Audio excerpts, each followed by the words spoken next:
जय श्री माता जी। सभी सहयोगी भाई बहनों का ध्यान सत्र में हम स्वागत करते हैं। कलेक्टिव बंधन।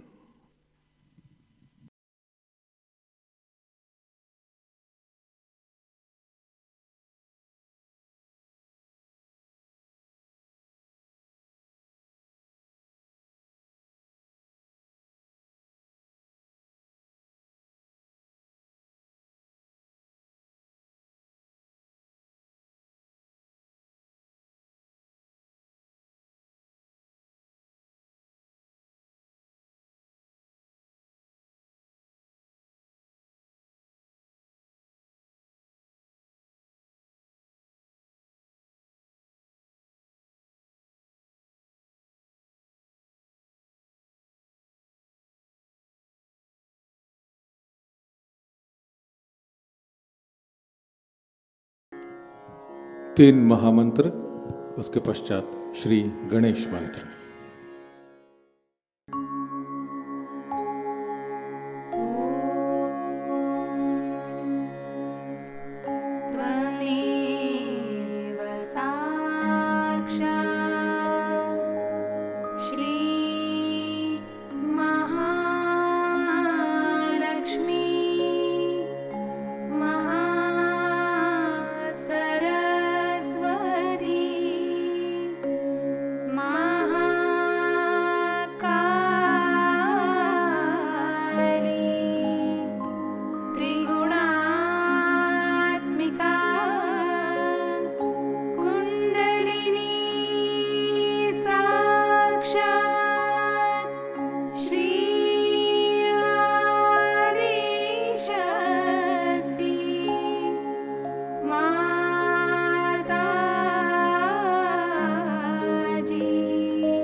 जय श्री माता जी।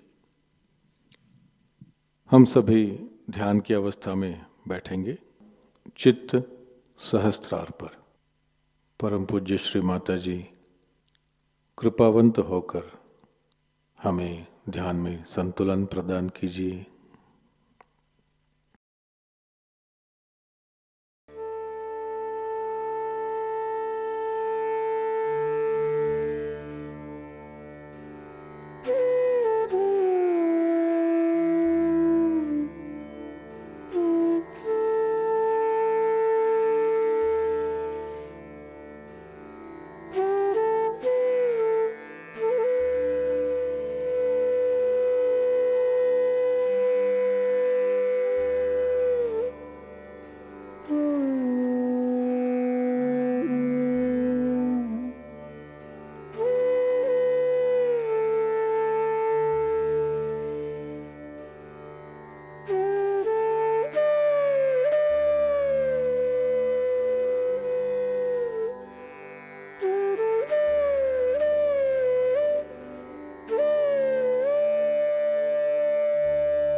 इसी ध्यान की अवस्था में हम परम पूज्य श्री माता जी की अमृतवाणी आत्मसात करेंगे। इसमें कोई ना कोई विशेष शक्ति का खेल हुआ है और ऐसा आज तक नहीं हुआ था, भूतो न भविष्यति, इसकी बात भी नहीं थी। जो आज हो गया है वो क्यों हुआ है? आज तक किसी ने भी ये नहीं बताया था कि इस उंगली पर या इस उंगली पर ये चक्रों पे चलता है, और इसका ही नहीं लेकिन दूसरों का भी इवॉल्विंग आपके हाथ में जो दिया गया है एक विशेष शक्ति का। ये आज हमें मुंह खोल करके कहना पड़ता है, ये आपकी बेअक्ली की बात है। आपके अगर अकल हो, आप इसे सोचे और समझे, तो आप जान सकते हैं कि ये वाइब्रेशंस आपको कहीं भी नहीं मिल सकते हैं, और कहीं मिलते ही नहीं है, आपके अपने हैं, इसमें कोई शंका नहीं है। लेकिन वो जहां से मिले हैं और जिसने ये कार्य किया है उसके प्रति पूर्णतया जब तक आप समर्पित नहीं होंगे तब तक आपके वाइब्रेशंस का फ्लो हो ही नहीं सकता। और इसकी गवाही यहां पर देने वाले कम से कम कुछ नहीं तो 50% लोग बैठे। शरणागति के बगैर होता नहीं। और आदमी इतना अहंकारी है, उसको हमने वाइब्रेशंस दे दिए, उसको हमने ठीक कर दिया, उसको सब कुछ कर दिया, उसको सब समझा भी दिया, तो भी उसके शरणागति नहीं आती। पर अभी अगर किसी को एक अंगूठी निकाल के देगा तो हो गए उसके पैर पे। सब बेच बाच के उसके चरणों में चले जाएंगे, सब कुछ छोड़ करके उस पर कविताएं लिखेंगे, उस पर किताबें लिखेंगे, उस पर ये लिखेंगे, उस पर वो लिखेंगे। लेकिन हमारे यहाँ ऐसे लोग हैं, आप जानते हैं, जिन पे कि अभी केस भी करने का ये लोग सोच रहे हैं कि यहाँ से मेरा भाषण चुरा के ले गए और वहाँ पे अपना अपना अपना बना के लिख रहे हैं। ऐसे भी लोग यहाँ पर आए और उनके वाइब्रेशंस नहीं है। अरे किताब लिखने से क्या, आप कितना लिखेंगे? आप जानते हैं क्या, यहाँ तो सारा की सारा समुंदर पड़ा हुआ। दो चार बातें हम कह देते हैं, वो आप लिख देंगे किताब, इससे क्या फर्क पड़ने वाला? समाज, संसार असलियत को जान लेता है, आज नहीं कल, और लोग थूकेंगे उन लोगों पर। मैं तो कहती हूँ कि कोई ज़रूरत ही नहीं ऐसे पे केस क्या करना, वो अपनी कर्मगति से जाएंगे। क्योंकि ठीक है, आपको लिखना ही चाहिए क्योंकि ये सत्य है, आपको कहना ही पड़ेगा, लेकिन कहना पड़ेगा कि ये कहाँ से आया, ये परमात्मा का विधान है। हमारे फोटो के सिवाय अगर आप काम करना चाहें तो नहीं कर सकते। अगर कोई ऐसा सोचे कि हमारे फोटो के बगैर ही काम हो जाएगा तो नहीं होता। इसके लिए बहुत से लोग आपसे यहाँ बता सकते हैं, अगर आप उनसे पूछें तो वो आपसे बता सकते हैं कि बात बिल्कुल सही है कि माता जी के नाम और फोटो के बगैर काम नहीं। सहस्त्रार पे ही ये स्थान है, इसलिए सहस्त्रार के मंत्र में हमारा नाम होना अत्यावश्यक है। एक हम अभी गए थे किसी बाबा जी के पास में, वो रियलाइज है खुद, लेकिन अहंकार तो अब भी उनमें है। और उस अहंकार में बसा 2 मिनट तो बसा, ऐसी क्या गाई है, बसा। उस अहंकार में उन्होंने जो नाम लेना शुरू कर दिया, तो उसमें उन्होंने कहा कि सिर्फ माता जी कहेंगे, माता जी निर्मला देवी नहीं कहेंगे। सबके सहस्त्रार बंद हो गए। बाद में उन्होंने कंप्लेंट करी एक वहाँ हमारी शिष्या उनसे कि भाई क्या बात है, इस पे तो मंत्र पे चलता नहीं, सहस्त्रार खुलते नहीं, क्या बात हो। उसने कहा अच्छा कहिए आप मंत्र। जब कहना शुरू कर दिया तो उन्होंने देखा कि उन्होंने वेरी नाइसली वो नाम निकाल डाला था। वो कहा कि भैया माता जी के बगैर ये शस्त्र चलने नहीं वाला, सहस्त्रार पे। अभी आपको मैं दिखाता हूँ। जैसे ही उसने मेरा नाम लेना शुरू कर दिया, 3 नाम के अंदर उन्हीं के खुद के वाइब्रेशन खुल के बन गए। हालांकि वो रियलाइज कब के हुए हैं, ये सही बात है। आज आपके सामने मैं मुंह खोल के बात इसलिए कहना चाहती हूँ कि जो गलत फहमियाँ हैं उसको दूर कर दो। दिल्ली में इसके कारण बहुत ही उपद्रव हो गया, बहुत ज़्यादा उपद्रव हो गया, और उसी उपद्रव के कारण स्वरूप बहुत से लोगों के वाइब्रेशंस खो गए थे। फिर वहाँ भी मुझे उनसे खुले रूप से कहना पड़ा, और आपसे भी आज मैं फिर से खुले रूप से कह सकती हूँ। इसमें आपका कोई अहंकार डुबाने की बात नहीं। आपकी माँ मैं ही हूँ, ये जान लेना। अपनी माँ को स्वीकार करने में जो आदमी झिझकता है और उससे आंख चुराता है, उस आदमी में धर्म ही नहीं, ये समझ लेना। आपने वाइब्रेशंस मुझसे ही पाए हैं और मैं ही आपकी माँ हूँ, इस बात को आपको स्वीकार करना ही होगा। इसमें आपका कुछ नहीं जाता है। आप बगैर माँ के पैदा नहीं हुए हैं। जो आदमी ऐसा कहता है कि मैं बगैर माँ के पैदा हुआ है, उससे बढ़ के महामूर्ख कोई नहीं है। आपने वाइब्रेशंस हवा में नहीं पाए, अगर पाने के होते तो हमारा आना ही व्यर्थ हो जाता। इसलिए अपने माँ को स्वीकार करो। माँ का डिनायल बहुत बड़ा होता है। ईसा मसीह जो कि इतना बड़ा आदमी था, उसने सलीब पर भी चढ़ के अपने माँ से कहा कि माँ तेरा बेटा कहाँ है और तू कहाँ है। वहां पर भी उस सलीब पर जबकि उसके बदन से लहू बह रहा था, तब भी उसने अपनी माँ को याद किया। जो अपनी माँ को भूल सकते हैं वो दुनिया में हर चीज को भूल सकते हैं। सारे संसार का कोई सा भी धर्म, राष्ट्र धर्म लो, समाज धर्म लो, कोई सा भी धर्म ऐसे आदमी के अंदर नहीं आ सकता है जो अपनी माँ को नहीं मानता। इसलिए जो आपने वाइब्रेशंस पाए हैं और जो लोग पाने वाले हैं, उनको पता होना चाहिए कि माँ का इससे पूरा ही संबंध है और अधिकार है। हालांकि उसमें आप दे कुछ नहीं सकते।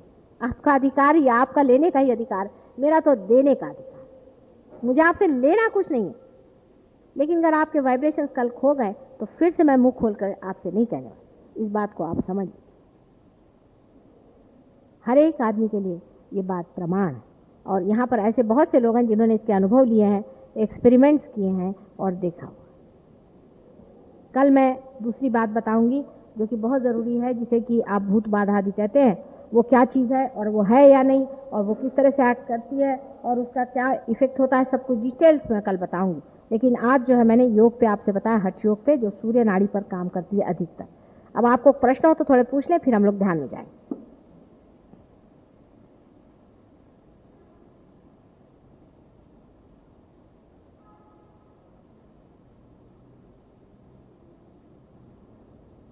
जिसे भी प्रश्न हो पूछ लें, जिसको भी कोई प्रश्न हो उसे पूछ लें।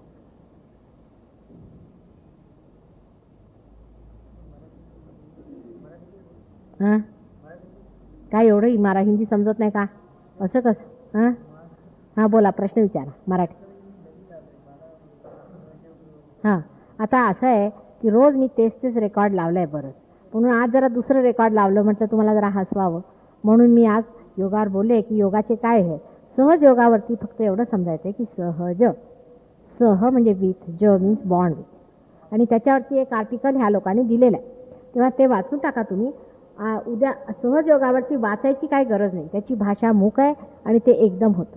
जसं की एक बीज आहे, ते कसं जन्मतं, त्याच्यातनं कशी येते हे कसं कळतं, हे आपोआप होतं. त्याला काही भाषा नाही, त्याला काही नाही. बीज कसं जन्मतं, त्याच्यातनं बीजातनं अंकुर कसं निघतं हे कसं अगदी सहज होतं, तसंच तुमचे अंकुर स्वतः निघतात आणि तुम्ही त्या नवीन दशेला स्वतःच प्राप्त होता. हे साध्या शब्दात सहज योग आहे. त्याच्यावर भाषण द्यायचं म्हटलं तर पसाभर, पसाभर. कारण असं आहे की एक दिवा आहे, आता लावा, हा पंखा लावायचा असला तर नुसतं तुम्ही एक बटन दाबलं की पंखा चालला, पण ते एवढं सोपं नाही आहे. लावायचं सोपं आहे, तेव्हा आधी दिवे लावून घ्या, त्याच्यानंतर मग मी सांगतेच आहे, रोज तेच चालूच आहे, सहजयोग म्हणजे काय, सहजयोग म्हणजे काय, बरं का. तरी नवीन असला तरी हरकत नाही, पार तुम्ही होणार, पार आधी घ्यायचं बस. जो लोग बीमार है, हाँ काय बोला.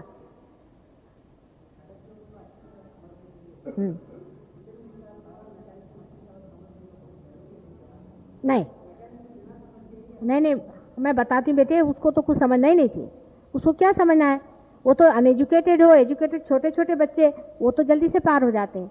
वो कोई एजुकेशन थोड़ी है उसका, ये तो प्रकृति की अपनी एक प्रक्रिया है, इसका कोई एजुकेशन नहीं। जितना पढ़ा लिखा हो वो मुश्किल जाता है मुझे, जितने पढ़े लिखे होंगे भगवान बचा रखे, उनसे तो सरदर्द हो जाता है मेरे को। जितने कम पढ़े हो उतना ही अच्छा है, क्योंकि पढ़ के वो भी एक अहंकार, एक तरह का विचित्र अहंकार उस आदमी में था। कोई जानने की जरूरत नहीं, तुम पहले लाइट जला लो, तुमको कुछ जानने की जरूरत है कि ये लाइट कैसे जलाना है?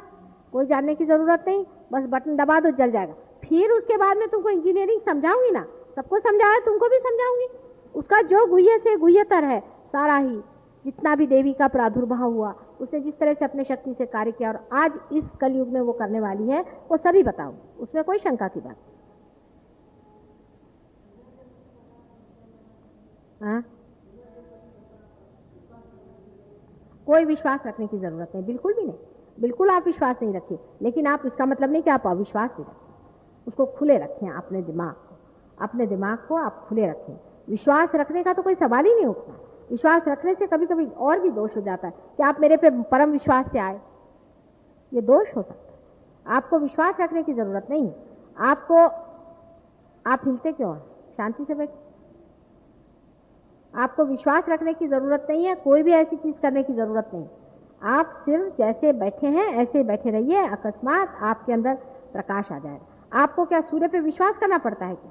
कुछ नहीं। क्या ये जो पत्तियां हैं सूर्य पे विश्वास करती हैं जिनका रंग हरा हो जाता है? सूर्य के प्रकाश से सब अपने आप से होता है। आप विश्वास करें चाहे न करें, परमात्मा तो है ही। विश्वास करना और न करना उससे कोई फर्क नहीं पड़ता। न विश्वास चाहिए, न ही उसका एजुकेशन चाहिए, न ही उसके लिए कोई बल प्रयोग चाहिए, कि उसके लिए कोई शक्ति चाहिए कि सर के बल आप खड़े हैं कि नाच रहे हैं कूद रहे हैं, कुछ भी नहीं चाहिए। कुछ मुंह पर आप एक्सप्रेशन मत लाइए, यहाँ किसी को ठगा ठगी नहीं करने की है, आप ही को पार होगा। बहुत से लोग मैं देखती हूँ कि ऐसा विकट मुंह बना लेंगे, कहीं हंसने वाला कहीं कुछ, वो सोचते हैं इससे ही कोई इंप्रेशन मार देंगे। इंप्रेशन तो भगवान पे पड़ना चाहिए। अगर आपका संचित है तो हो जाता है, आज नहीं कल, कल नहीं परसों। आप हिल क्यों रहे? कंट्रोल करिए। किसको? हाँ है, अनेक जन्म होते हैं, पुनर्जन्म है। अगर मुझसे पूछो तो मैं कहूंगी तो उसकी सिद्धता तुम्हें बाद में आएगी, उसको सिद्ध भी कर सकते हैं। लेकिन आप अपने पुनर्जन्म पे नहीं जाएं। उसकी वजह यह है कि मैंने देखा है कि हिंदू का जो माइंड होता है, जो आज हिंदू हैं, ये पहले मुसलमान भी रहे हैं, इनका जो माइंड होता है इसमें पुनर्जन्म की भावना बड़ी तीक्ष्ण होती है। उसके कारण वो पास्ट में ज्यादा रहते हैं कि हम पिछले जन्म में क्या थे। अरे भाई कुछ भी रहे होंगे, आज क्या है, अभी प्रेजेंट दिस मोमेंट, ये जरूरी चीज है। इसलिए पुनर्जन्म पे आप चित्त न दें। जो भी हो पुनर्जन्म हो गया होगा, कोई हर्ज नहीं। आपके जो कुछ भी कर्म है वो पीने के लिए मैं बैठी हूँ, उसका शोषण ही करने के लिए बैठी हूँ। सब कुछ कर लो, लेकिन सिर्फ इतना करो कि प्रेम से, अपने प्रति प्रेम से और सारे ही समाज के प्रति प्रेम से बैठो। सिर्फ प्रेम से अपनी ओर बैठो। किसी के प्रति कट्टरता मत रखो, किसी के तरफ द्वेष भाव नहीं रखो, अत्यंत प्रेम पूर्वक रहो। फिर किसको अपने मन से हटाना है, कौन राक्षस है कौन दानव है, वो भी मैं आपको बाद में बता दूंगी।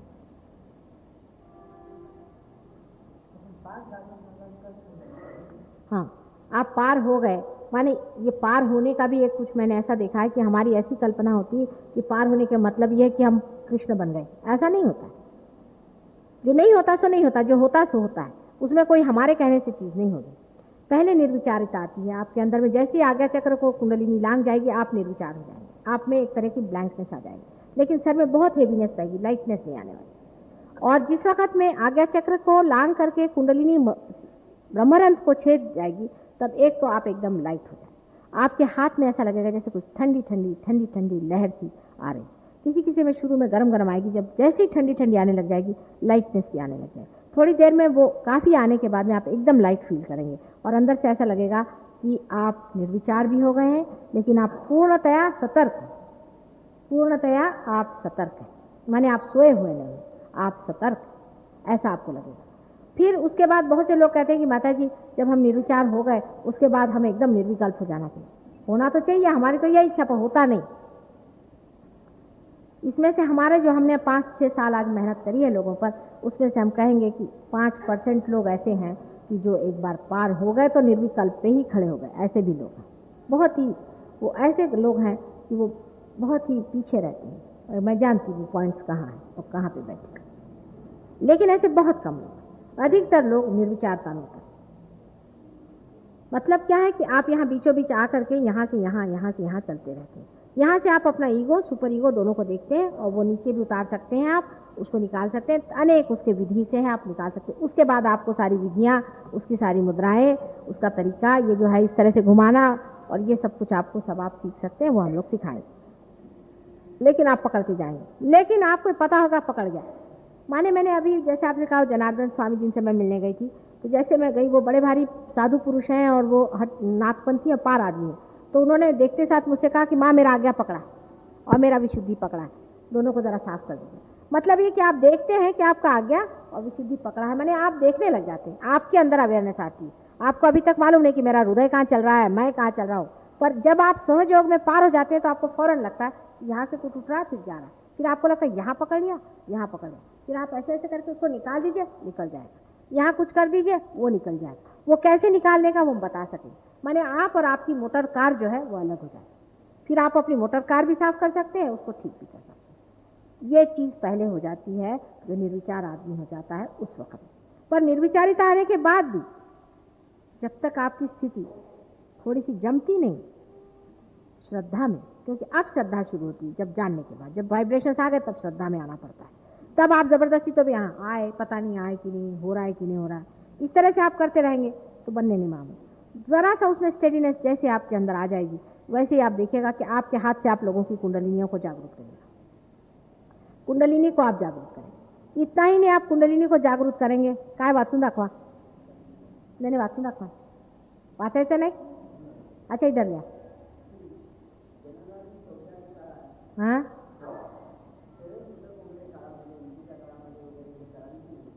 कोणत्या काळामध्ये,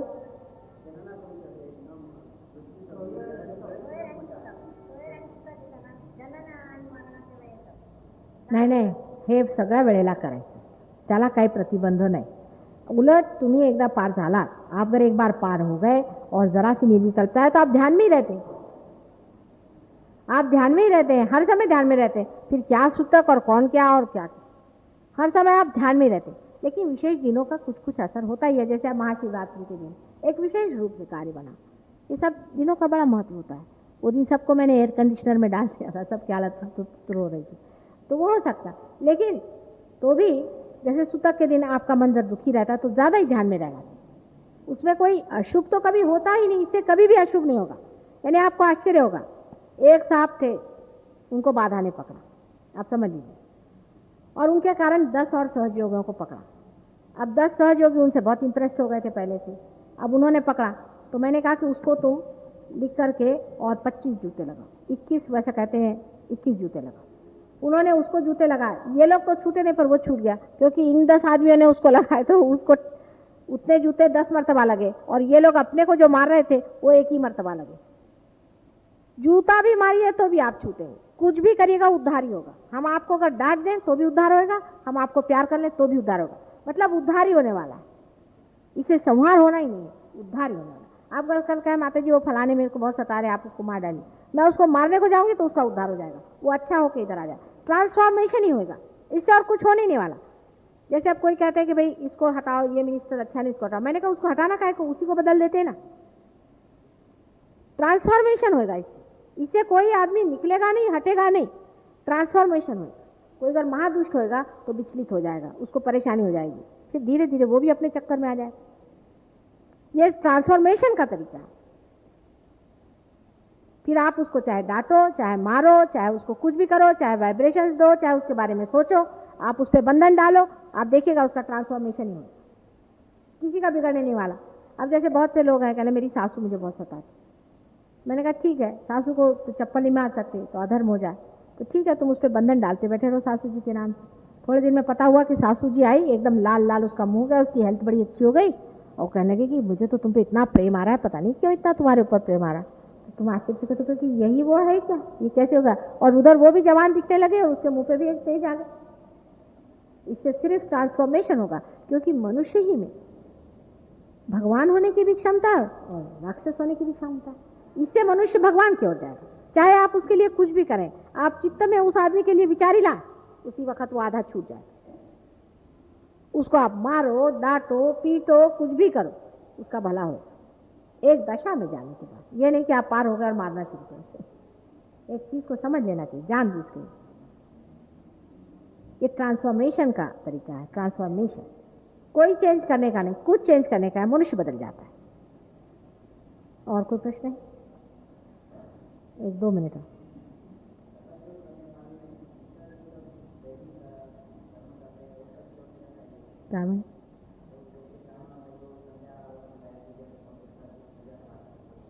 काय म्हटलं?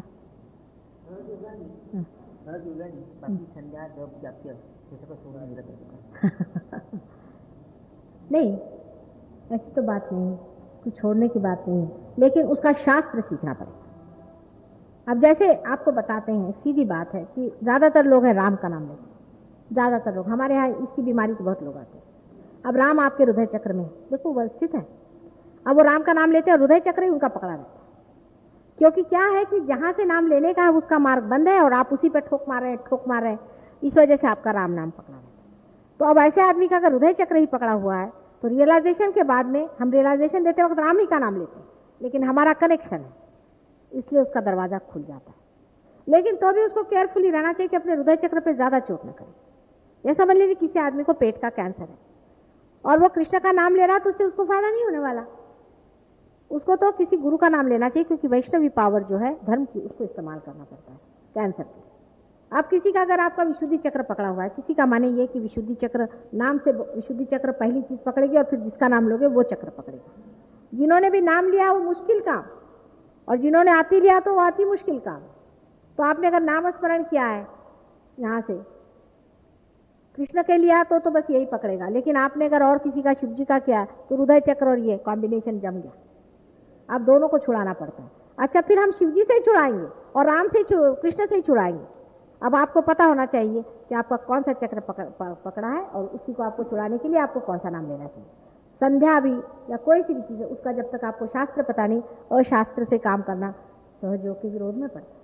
सबका अत्यंत शास्त्र, उसका प्रोटोकॉल है, उसका तरीका है, उसका ढंग है। तो हम बात बात पे बताते रहते। जैसे एक हरिद्वार हम गए थे, यहाँ है वो वहाँ से बैठे हैं बहुत, वो भी एक बड़े पहुंचे हुए पुरुष हैं, लेकिन वो बेचारे उन सबसे मैंने कहा था कि गंगा जी मेरे सर पे नहीं चढ़ सकती, इसलिए आप सर पे मत डालना, चाहे और कहीं पानी पड़ जाए, लेकिन केयरफुल रहना, मेरे सर पे मत डालना। लेकिन उन्होंने शायद सुना नहीं, शायद हो सकता है उन्होंने थोड़ा सा पानी की छींटे मेरे सर पे ऐसे डाल दी, फौरन गंगा उसको खींच के ले जाने लगी। मुझे मालूम था जैसे पानी पड़ा मैंने तो पहले उनका पैर पकड़ा, वो बच तो गए, लेकिन 107 बुखार से 7 दिन पड़े। प्रोटोकॉल होता है हर एक चीज। आप मेरे और अगर पैर करके बैठे वाइब्रेशन होता है, सब चीज़ की इज्जत होती है। ये चीज़ हिंदुस्तान के लोगों को आती है। अमेरिकन लोगों को भगवान भी माफ़ कर देता है, वो जानते ही नहीं, तो उनको कुछ समझता ही नहीं है कि किस तरह से इसका होता है। सब जिस तरह से संपन्न करना चाहिए उस तरह से पूर्ण संपन्नता है, उसकी श्रद्धा है, उसका तरीका है, एक प्रोटोकॉल है। आप कौन सी उंगली से कुंकु लगाएं, हर एक चीज़ का है। इस उंगली से आपका आज्ञा चक्र का है। हर एक चीज़ में आपको पता होना चाहिए कि ये उंगली आपको कहाँ इस्तेमाल करनी चाहिए, ये कहाँ इस्तेमाल करनी चाहिए, इसका क्या अर्थ होता है। सब धीरे धीरे आपने जितने भी यहाँ जिसको रिचुअलिज्म कहते हैं वो कहाँ से आया, वो क्यों आया, ओम का क्या मतलब है, सब चीज़ आप समझ लीजिए। इस सब चीज़ में अर्थ है। और जो प्रार्थना है परमात्मा से प्रार्थना करने की होती है, जो नमाज है, जो बैप्टिज्म है, ये सब चीज़ों का अर्थ आपको सिर्फ सहयोग में लग सकता है, क्योंकि अभी पहले मर्तबा आपके वाइब्रेशन शुरू। जब तक आपके अंदर वो इलेक्ट्रिसिटी नहीं आए तो आप क्या उसका उपयोग दिखाएंगे। हवाई बात हो जाएगी, ये पंखा चलने लग जाएगा, ये होने लग जाएगा, पहले बिजली तो आए, मगर उसकी क्या होगा।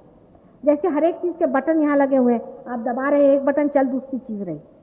उसका सारा शास्त्र सीखने के बाद आप अंधे जैसे जो आज तक करते हैं वो आपको पहले शुरू में छोड़ना होगा पूरी तरह। जब आप पूरी तरह से उसको छोड़ेंगे तब उसके शास्त्र के अनुसार पूरा आप सीख लीजिए, सब समझ लीजिए, तब आपको पता होगा। जैसे आज ही उन्होंने पूछा कि कुंभ की स्थापना क्या चीज़ होती, उसी पर मैंने आधा घंटा उनको सुना। उनका तो कहीं शास्त्र में लिखा नहीं। मैंने कहा भाई उस वक्त लिखते तो क्या फ़ायदा था, आज तुम लोग समझते हो तो बता रहे। बहुत सी बातें आप ये कहेंगे कि माँ हमने कभी नहीं पढ़ा, ऐसा नहीं था, लेकिन उसका साक्षात होगा आपको, मतलब आप देख सकेंगे कि ऐसी ऐसी चीज़। हाँ, क्या है, अभी ये लोग बैठे जो ऐसे ऐसे हाथ कर रहे हैं ना, ये लोग सब जानते हैं कि कहाँ हमारा चक्र पकड़ा है, कैसे हमको कुंडलिनी उठाना है, किस तरह से हमको बंधन लेना, ये सब लोग जानते हैं। जो लोग जानते नहीं है वो सोचते हैं कि ये पता नहीं क्या कर रहे हैं, मंत्र विद्या क्या कर रहे हैं। इसका एक तरीका होता है, इसका एक ढंग होता है। अभी किसी का भी आगे चक्र पकड़ गया तो वो यूं पकड़ के बैठ जाए। वैसे तो विचार से भी आप अपने सारे चक्रों को साफ कर सकते हैं। जब गति आपकी ऊंची हो जाती तब आप इतने हाथ पैर नहीं हिलाते, फिर जरा सा कम हो जाता है। जरा सी ऊंची गति पे पहुंचने पर आदमी फिर मन से ही उस चीज को सफाई कर सकता है, चित्त से ही उस चीज को सफाई कर सकता है। अच्छा, अब जाएं ध्यान में। जो लोग बीमार हैं, परेशान हैं, वो लोग भी ऐसे हाथ करें हमारे, और कम से कम 4 दिन ध्यान में जरूर आइए। 4 दिन में आप जरा सा अच्छे से स्टडी हो जाएंगे। इसको स्टडीनेस की ज़रूरत होती है। कोई गारंटी किसी चीज़ की नहीं है, ये होना पड़ता है। आप आंख बंद करें और जो आप पार हो जाएंगे तो हमको ही खुद इधर पता हो जाएगा। लेकिन आप लोग भी आंख बंद करके और देखें आपके अंदर का ठंडा ठंडा आ रहा हो और आपके विचार का ठहर गए हो, तो अब आप देखिए अपने अंदर, दूसरों को मत देखिए। एक आदमी आया, आंख उठा के देख लिया, ऐसी चंचलता होगी तो कभी कुछ नहीं होने वाला। शांति से, जिसको कि हम लोग कहते हैं कि काली उपासक हैं और कुछ कुछ नाम 50 दे रखे हैं, सांख्य विद्या है और दुनिया भर की चीज बना रखी हुई है, उसके नाम 50 हैं। उसको आप मैली विद्या भी कहते हैं, उसको भूत प्रेत विद्या भी कहते हैं। उसको लोग आजकल एक साहब है, उसको कहते हैं कि कोई जीनियस इंटेलिजेंस उसका नाम बनाए हुए हैं, और ये सब भूतों के काम है। वो चीज जो महाकाली की शक्ति है, उसका विपर्यास करने से या उससे मुंह मोड़ने से आ जाती है, या उसको अतिशय इस्तेमाल करने से भी आ जाती है। जैसे एक चीज से आप सूख जाते हैं तो दूसरी चीज से आप सड़ जाते हैं। जो मनुष्य आज जो मेरी आप बात सुन रहे हैं, ये सब आपके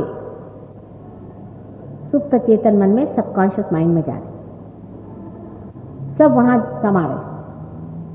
वो वहां समाते जाती है और आप जितना सुप्त चेतन की ओर जाते हैं, सबकॉन्शियस की ओर, ऐसे बैठे भाई साहब, ऐसे बैठे, ऐसे आराम से, यूं ऐसे हाथ करके आराम से बैठिए, कोई अपने को तानिए नहीं, ऐसे बैठे आराम से, हल्के जैसे माँ के सामने बैठे हैं, इस तरह से बैठे। सुप्त चेतन मन में जब आप, अच्छा आप इसी वक्त बात ना करिए मेहरबानी से, लाल साहब जरा शांत हो जाइए, लाल साहब जरा शांत हो जाइए, हाँ आप बात नहीं करिए। हे म्हणजे अगदी भूतच आहेत, जरा शांत बसा बरं। त्याच वेळेला तुमचा चेक तर निघालाय का? किती रुपयाचे देणार चेक तुम्ही? झालं ते विसरा, आधी भूतखाना ने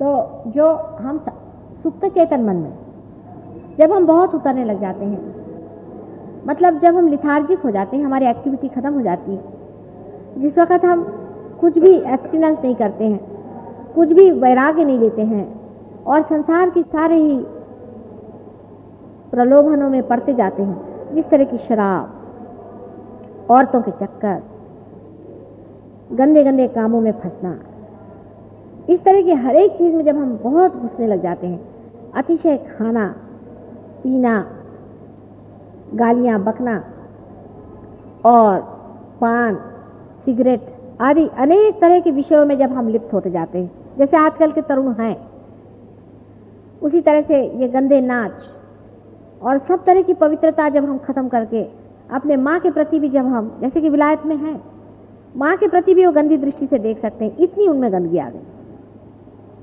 90 साल की औरत होगी और उसका रोमांस चलेगा तो कोई 20 साल की औरत के साथ, और वहां के पेपर में भी आते रहेगा, उसमें भी शर्म नहीं उन लोग को। रोज पहले ही पेपर पे आएगा, देखते साथ आदमी को लगेगा बाप रे बाप, महाघोर पाप, इतने पापमय विचार वहां के लोगों के हैं। अपने यहाँ भी मैं देखती हूँ ये कौन कौन ये सब लोग, औरतें जो हैं, एक उस दिन वो जौहर साहब की बीवी को मैंने देखा, मैंने कहा ये तो बिल्कुल वेश्या जैसी बातें लिखी हुई हैं, सारी गंदी गंदी बातें लिखना, खुले तौर से लिख देना, वो गंदी औरतों के फोटो टांगना और इस तरह से अपनी माँ को रास्ते पर बेचना, इस तरह के जो गंदे काम होते रहते हैं, उससे आदमी इस दूसरी दशा में जाता है। उसमें वो आदमी बातचीत करने में जरूर मधुर लगेगा, उसमें मिठास होगी। एक शराबी आदमी होता है, अधिकतर शराबी आदमी बड़ा ही ज्यादा दिल का बड़ा होता है, क्योंकि वो अकेला बैठ के शराब नहीं पिएगा, 10 आदमियों को बुलाएगा, उसके साथ शराब पिएगा। हमेशा जो पियक्कड़ लोग होते हैं उनको ये तो परवाह नहीं होती कि मेरे बीबी घर में बच्चे मर रहे हैं, क्या हो रहा है, उसको तो इसी में आओ भाई तुम भी आओ शराब पी। कोई होशो हवास उनको नहीं रह जाता है, उनको किसी चीज़ का ख्याल नहीं रहता है। उनकी अगर माँ मर जाए तो वो कफन के लिए पैसा लेने जाएंगे बाहर, किसी से भीख मांग के लाएंगे, क्योंकि उनके पास पैसा रहता नहीं।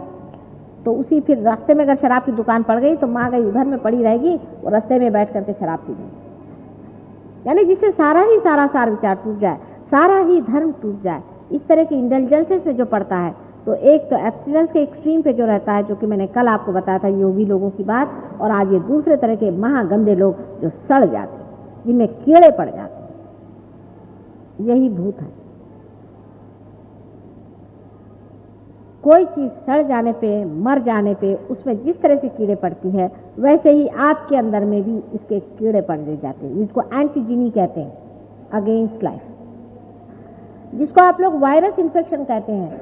आपने सुना होगा कि संसार में वायरस इन्फेक्शन होता है। जिसको आप वायरस इन्फेक्शन कहते हैं, वो भी यही कीड़े होते हैं जो आपके कलेक्टिव सबकॉन्शियस में, माने सामूहिक सुप्त चेतन जो चारों तरफ में, वहां से एकदम से हठात चले आते हैं, और उनके आने के कारण में संसार में जो मॉलिक्यूलर चेंजेस हो जाते हैं, माने हर एक जो अणु रेणु है वो बदल जाते हैं।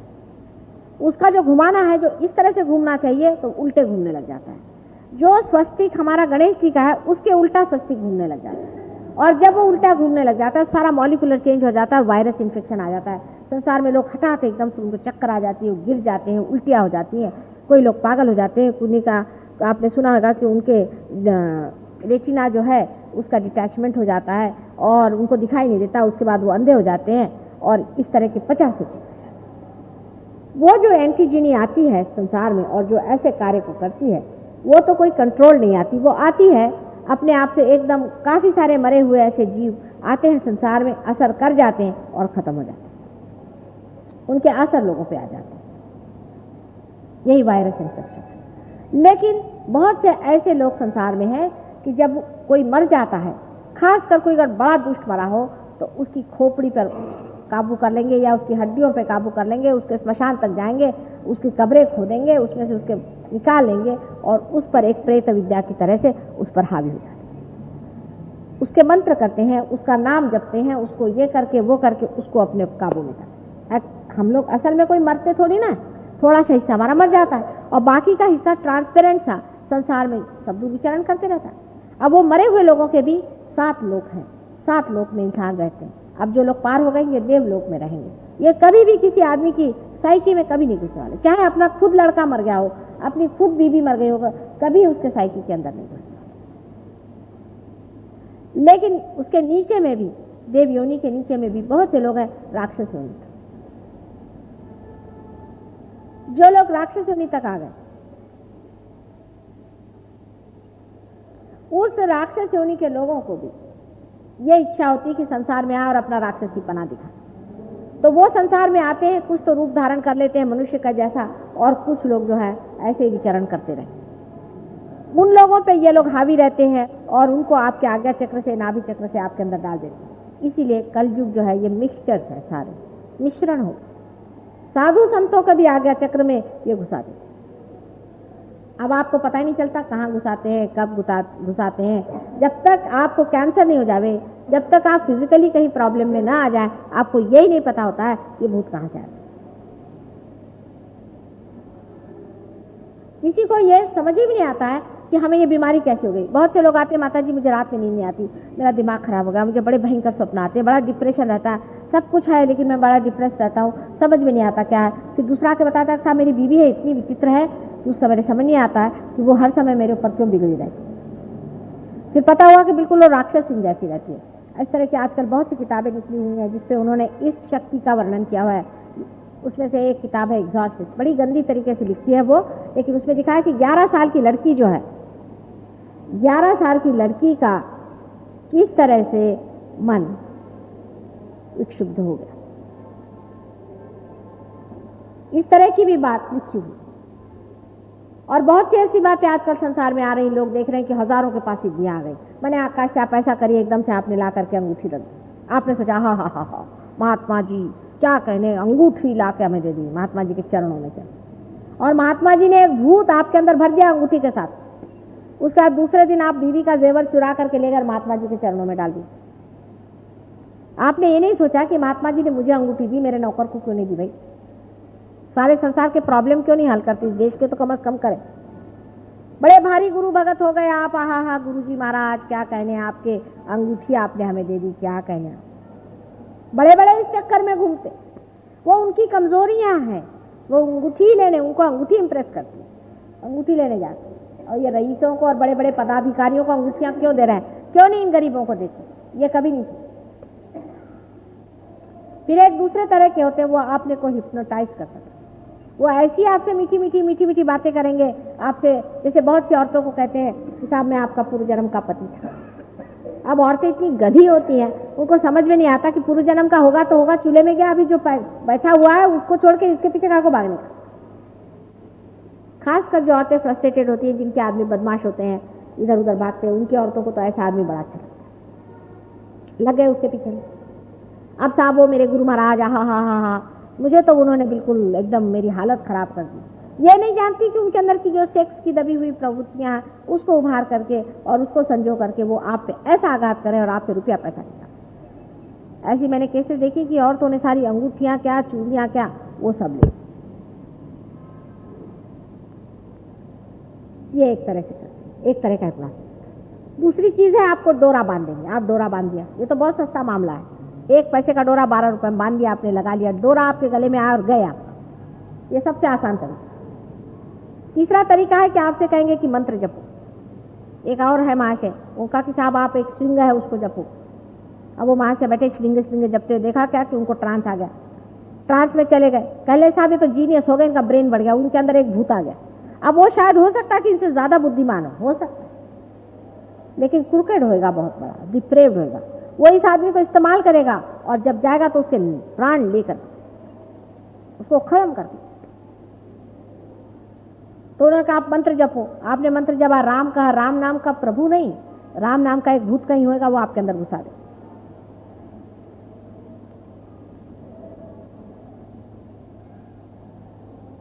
फिर आपसे उन्होंने कहा कि आप 5 बजे के करीब हमारा इंतजार करिएगा, उस वक्त हम आप आएंगे, ठीक करेंगे। आपको जूड़ी आएगी 5 बजे। आप सोचेगा आ गए मेरे अंदर देवता। आपने सोचा मेरे अंदर भगवान आ गए। आपने सोचा कि हाँ मैं कितना बड़ा आदमी हूँ। आप क्या भगवान आने लायक आप हैं? क्या आपके अंदर भगवान आ जाए? ऐसे आप शक्तिशाली, आपके अंदर भगवान आ जाए। उसके बाद आपकी तबीयत ठीक हो गई, क्योंकि वो दूसरा आदमी आपके अंदर आ गया, उसने वो चीज दबा दी। आपने सोचा हाँ कितने अच्छे हम हो गए। ऐसे स्पिरिचुअल बड़े भारी हीलर वहां लंदन शहर में तो इतने भरे हुए हैं जिसकी कोई हद। ईसा मसीह ने इसके खिलाफ इतनी बुलंद आवाज उठाई थी। नानक जी ने भी हिंदुस्तान में बहुत उसके बाद बहुत ही विवरण किया, बहुत नानक जी ने कहा। इसीलिए सिख लोग जो नानक जी को मानते हैं, नहीं नानक जी को मानने वाले लोग जो हैं बहुत से हैं, लेकिन उसमें सिख लोग, जैसे सिंधी लोग भी मानते हैं नानक जी, लेकिन सिंधी लोगों में इतना गुरुओं का चक्कर है इसकी कोई हद ही नहीं, क्योंकि उनके पास पैसा होता है और जहाँ पैसा वहाँ ये भूत पहले पहुंचेंगे। उनको तो उसकी सूंघ लगती है, उनको खुशबू आती है, इसके पास पैसा है चलो। हर एक पैसे वाले के पीछे में 2-4 तो भी ऐसे लगने थे, और सब पैसे वाले उनको चाहे हो कि मन में ये लगता है कि मैंने गलत तरीके से पैसा कमाया है या कोई बात हो, वो सोचते चलो इसको थोड़ा सा पैसा दे दो, अपना भी पाप मोक्ष हो जाएगा। वो पता नहीं कि तुझसे कितना अधिक पापी ये बैठा हुआ, उसको पैसा देने से तेरा पाप नष्ट नहीं। तो उसको उन्होंने 2-4 लाख रुपया दे दिया। बाबा जी गए। एक बाबा जी के किस्से सुनाए तो आप लोग कहिएगा कि बाप रे बाप किस चक्कर में हम। अभी सितारा देवी ने एक का किस्सा सुना कि एक बाबा जी थे, वो किसी बड़े रईस के घर में रहते थे। तो मैं जाती थी तो मैं भी उनके यहाँ जाया करती थी। ऐसे एक दिन मेरे पास पुलिस वाले आए, कहने उनके उसने 7 लाख रुपए मारे, आपसे भी रुपया मारा था। मैंने कहा मैंने तो उनको कुछ खास दिया नहीं, हाँ भाई थोड़ा बहुत दे देती थी मैं। उसके बाद में पता हुआ कि उन्होंने 7 लाख रुपए मारे, तो पेपर में आया था कि उनको पकड़ा गया और वो जेल में चले गए। उसके कुछ दिन बाद मुझे मिले, 7 साल बाद, तो वैसे के वैसे हट्टे खट्टे, कुछ उनको हुआ नहीं था। तो मैंने उनसे पूछा कब आए, मैंने उनसे ये नहीं पूछा जेल से कब आए, तो खूब जोर जोर से हंसने लगे। इतने बेशर्म होते, उनके कॉन्शियस नहीं होता, इतने बेशर्म होते। उनको जन लज्जा या कोई लज्जा नाम की चीज, उनको जेल में 10 मरतबा फिर बेशरम जैसे वैसे काम कर। उससे तो एक चोर अच्छा है जो कहता है कि मैं चोर हूँ, चोरी करता है, वो जेल में जाता है, वहां से ठीक होके आता है, उसका वो शर्म महसूस करता है, वो सोचता है कि देखो मैंने कितने गंदा काम किया। लेकिन ये लोग तो सोचते कि अच्छा मैंने ठगा इन लोगों को, मेरे पास अक्ल ज्यादा थी इसलिए मैंने ठग लिया। हमारे यूपी में एक नटवरलाल करके महाशय हैं, वो भी हमारे श्रीवास्तव ही है और वो वहां पक्के छटे हुए चोर हो, ऐसे चोर हैं, उनकी ऐसी कमाल है कि उनको कोई भी आदमी जेल में एक महीने से ऊपर रखने नहीं देते। एक दिन ऐसा हुआ कि एक जेलर साहब के यहाँ मैं गई थी, तो उनका आप नटवरलाल लाल को देखना चाहते, मैंने कहा मैं देखूंगी, मैं मिलूंगी, देखो तो कैसा आदमी। मैंने देखा कि वो निहायत बेशर्म आदमी, इतना वो बेशर्म है कि वो कुछ भी कर सकता है, जिसको शर्म ही नहीं हो किसी चीज, धर्म ही जिसके अंदर नहीं हो, किसी तरह का काम कर सकता है। तो भी उसमें इतनी चीज थी कि जब मैं गई तो उसने मेरे सामने आंख नहीं उठी। पहले मैं माँ आपके सामने आंख नहीं उठी, लेकिन ये तो इतने बेशर्म होते हैं कि मेरे से भी आंख मिलाने की कोशिश करते हैं, इतने बेशर्म होते हैं। महा बेशर्मों की दुनिया में रहते हैं और सब बेशर्म आपस में मिले रहते हैं, कोई उनको उसमें लज्जा नहीं आती। उनको जेल में डाल दो, उनको मना कर दो कि बंबई नहीं आने का, आप मरो वहां पे पूना में, तो भी बेशर्मी करते हैं।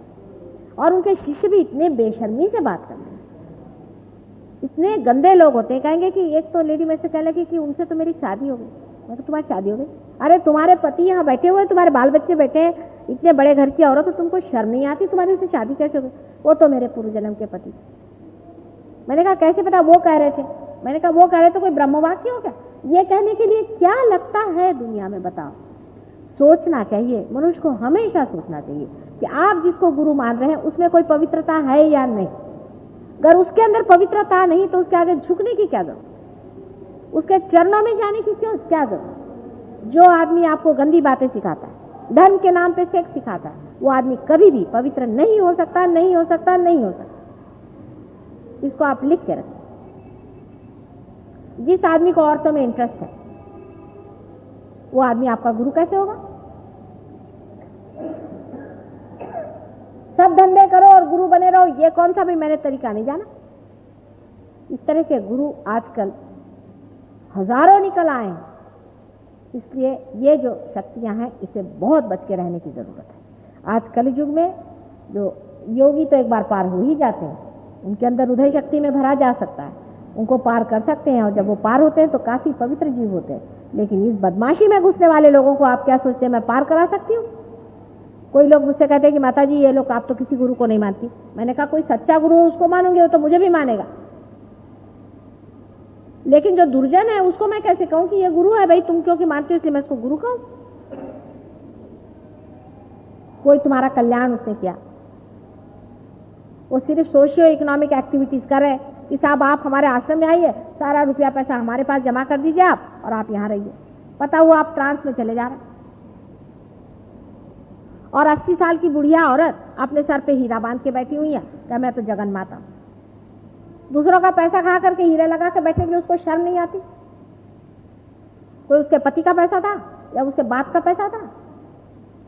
आप संन्यास लेके बैठी हुई, क्या जरूरत है आपको हीरे लगा के बैठे? आप लोगों को इस बात का पता होना चाहिए कि कलयुग में सबसे बड़ा सहयोग का विरोध इसी शक्ति के कारण हो रहा है। ये जो गंदी शक्ति, मैली शक्तियां संसार में फैली हैं, जिसके कारण से ये गुरुडम आदि फालतू की चीजें और ये आश्रम आदि फालतू की चीजें इकट्ठी हो गई, उसी के कारण, उसी वजह से आज सहयोग हमारा पनप नहीं पा रहा। घर घर में, हर दरवाजे पर, हर मंदिरों में, आपके घर के मंदिर घर में भी ये भूत बैठे हुए, जहां जाइए वहां। और ये सिर्फ साधारण भूत नहीं है, ये राक्षसों के अवतार हैं, ये भी जान लीजिए। 16 राक्षस, महिषासुर, वृत्तासुर, भस्मासुर, नरकासुर, सब पैदा हुए। आपने और भी जिन जिनके नाम सुने हैं, सारे के सारे आज पैदा हुए हैं और राक्षसी ने पैदा हुई हैं। अपने को कहती कुछ, एक होली का पैदा हो गई, आपको क्या पता? वो कहती कि मैं तो फलानी माँ हूं, चले आप चरण में। उनकी सबकी पहचान है। राक्षसों की एक पहचान है कि जब आप उनसे बात करिएगा आप देखिएगा उनकी आंख छोटे होकर के एकदम बिल्ली जैसे लुप्त हो जाती है। आपको मैं इसकी ट्रिक बता दूं। जब आप किसी आदमी से बात करते वक्त देखें कि उसकी आंख की जो पुतली होती है काली वाली, वो छोटे होकर के गुप्त हो जाए तो सोचना कि ये राक्षस। और ऐसे राक्षस को अगर गुरु बनाना है तो आप भी राक्षस हो जाएंगे, उससे कम आप नहीं। और इसलिए सहयोग के लिए बहुत जरूरी है कि इस बात को आप जान लें कि इस तरह के बहुत से राक्षस संसार में आकर के और आपको बेवकूफ बना करके और पैसा कमा रहे हैं। वो कमाए, मैं कहती हूँ स्मगलिंग करे, जो करना है करें, लेकिन आपकी कुंडलिनी को न छूए। आपकी कुंडलिनी को ऐसा ठिकाना कर देते। बहुत से लोगों को मैंने देखा है कि उनकी कुंडलिनी का यह हाल हो जाता है कि वो बिल्कुल ऊपर आती, छड़ से नीचे गिर जाती, फिर उसको ऊपर बांधती हूँ, फिर नीचे गिर जाती। पता हुआ कि फलाने गुरु महाराज के पास गए और उन्होंने 38 रोल्स रॉयस खरीद करके अभी लंदन में घुमा रहे हैं वो आराम से। आपकी कुंडलिनी ठिकाने करके आपका उत्थान नहीं हो सकता, आप पार नहीं हो सकते, आपका कल्याण नहीं हो सकता। अनेक ऐसे उदाहरण हमारे यहाँ हुए हैं। अभी रिसेंटली एक साहब मेरे सामने बहुत आर्ग्यू करने लगे अपने गुरु के लिए। मैंने कहा बेटे बैठ जाओ, तुम अपने गुरु के लिए क्या आर्ग्यू कर रहे? नहीं सुना। उसके बाद खड़े खड़े कर मैं ऐसे ऐसे हिलने लगे। मैंने कहा ये क्या, और आपने गुरु को बुलाओ, मेरे सामने क्यों हिल रहे? उसी वक्त एक पागल आदमी भी सामने बैठा था, वो भी हिल रहा था। मैंने कहा देखो, ये भी अभी पागल खाने से चला रहा है और तुम भी हिल रहे हो, दोनों में कोई अंतर नहीं, दोनों हिल रहे हैं इसी से साक्षात। तो भी जरा सा बोलने को हुआ तो एकदम से उनका बदन एकदम से जब उनका बदन जम गया तो कहले माँ मैं तो जम गया। मैंने कहा अच्छा तुम्हारे गुरु का नाम बताओ। उनके गुरु का नाम लिख करके उस पर 108 उसके सामने जूते मारते साथ तो छूट। ये साक्षात सहयोग एकदम प्रैक्टिकल चीज है। मैं जो भी बोल रही हूँ वो बात आप सिद्ध कर सकते हैं, जैसे लेबोरेटरी में आप कोई हवाई बात में नहीं कर। आप सबके सामने इसका साक्षात दे सकते हैं कि कौन सा गुरु सच है और कौन सा गुरु झूठ है। उसके फोटो पर से आप बता सकते। गगनगढ़ महाराज के पास जब जाने का था तो सबने ऑब्जेक्शन किया, माता जी आप किसी गुरु के पास जाते हैं। तो मैंने कहा ये तो गुरु ही है, असली में गुरु। पहले उनसे वाइब्रेशन से आ रहे। मैंने कहा इसके साथ का जो फोटो इसको हटा। फोटो हटाते साथ उनके वाइब्रेशन देख के सबने कहा कि हाँ भाई वाइब्रेशन तो आए। फिर गढ़ पे जाते तक सब लोग मुझे परेशान कर रहे थे, माता जी कहाँ साथ मिल चढ़ के जाएंगे। मैंने कहा चलो तुम देखो तो सही, वाइब्रेशन का वहां से इतने जोर से उसके वाइब्रेशन आने लगे, तब सबकी आंख खुली। हाँ ये बात है। वो भी हमें पहचानते, हम भी उन्हें पहचानते, क्योंकि हम एक ही जगह से आए, एक ही चीज को करें। आप भी देख लेंगे, आप जब आप पार हो जाएंगे आपके अंदर से वाइब्रेशन आने लग जाएंगे, आप भी पहचान लेंगे कि कौन आदमी पार है कौन नहीं, किसकी कुंडलिनी कहाँ फंसी हुई है, किसके आगे चक्र कहाँ फंसे हैं, किसको क्या प्रॉब्लम है, सब आपस में आप चेकिंग करना शुरू करें। सहयोगी से तो लाइट आने वाली, सहयोग से ही आप जानने वाले हैं कि कौन आदमी साधु है कौन असाधु है, आपका हाल क्या है, आपकी प्रोग्रेस क्या है, आप कहाँ जा रहे हैं, आपको कैसे।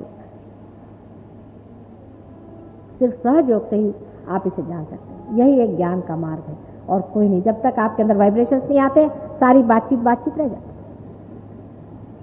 ये जो मैली विद्या है इसके बारे में मैंने एक लेक्चर दिया था एक बार, तो करीबन 1.5 घंटे का लेक्चर था। आप लोगों को और अगर इंटरेस्ट हो तो उसे सुन लीजिए। मैं तो उसको सुन के और कह करके तंग आ गई।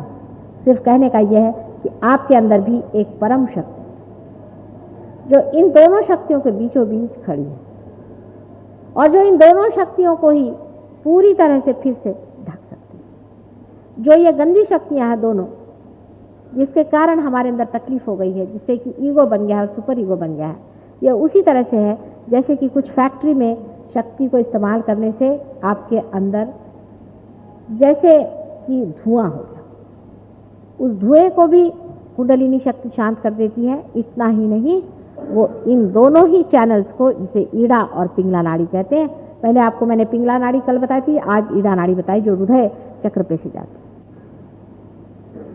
अधिकतर कैंसर की बीमारी इस दूसरी, मतलब जिसको कि ईड़ा नाड़ी कहना चाहिए, उससे होती है। असर उसका दोनों तरफ आता है क्योंकि दोनों नाड़ियां ऐसी जुड़ी हुई हैं, इसलिए इस नाड़ी का भी असर इस नाड़ी पे आ सकता है, पर ज्यादा कैंसर की बीमारी लेफ्ट हैंड साइड के प्रवाह से होती है। और इसीलिए कल युग में क्योंकि इतने राक्षस एक साथ आ गए हैं, कैंसर की बीमारी भी आ गई, पागलपन भी आ गया, लोग अस्त व्यस्त भी हो गए, उनके नींद भी नहीं आती, परेशान भी हो गए। हम सभी ध्यान की अवस्था में बैठेंगे।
जय श्री माता जी। परम पूज्य श्री माता जी कृपावंत होकर आप हमें निर्लिप्त साक्षी बनाइए। परम पूज्य श्री माता जी कृपावंत होकर आप हमें ऐसी स्थिति प्रदान करें जिससे हम आपकी लीला को देख सकें। जो भी घटित हो रहा है उसको साक्षी भाव, निर्लिप्त साक्षी भाव से देख सके। परम पूज्य श्री माता जी हमसे जो भी कार्य हो, जो भी कर्म हो, वो सब हम आपके पावन चरणों में रख सकें, पूर्णतः समर्पित होकर रख सकें, ऐसी स्थिति हमें प्रदान करें। परम पूज्य श्री माता जी आपके प्रति अनन्य भक्ति हो, इस तरह का आशीर्वाद और ऐसी ध्यान की स्थिति, आध्यात्मिक स्थिति हमें कृपा कर प्रदान कीजिए।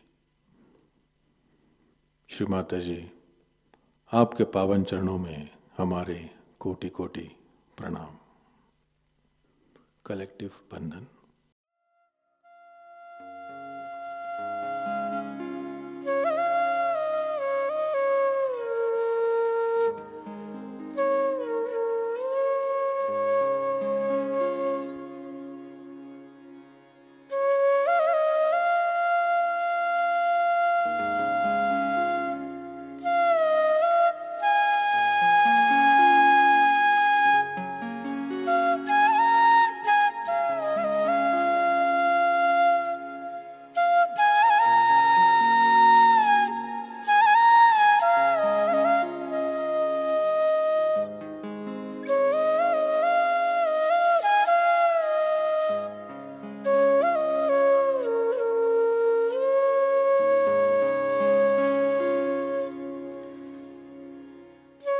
आज का ध्यान केंद्र यहीं पर संपन्न होता है। जुड़े रहने के लिए बहुत बहुत धन्यवाद।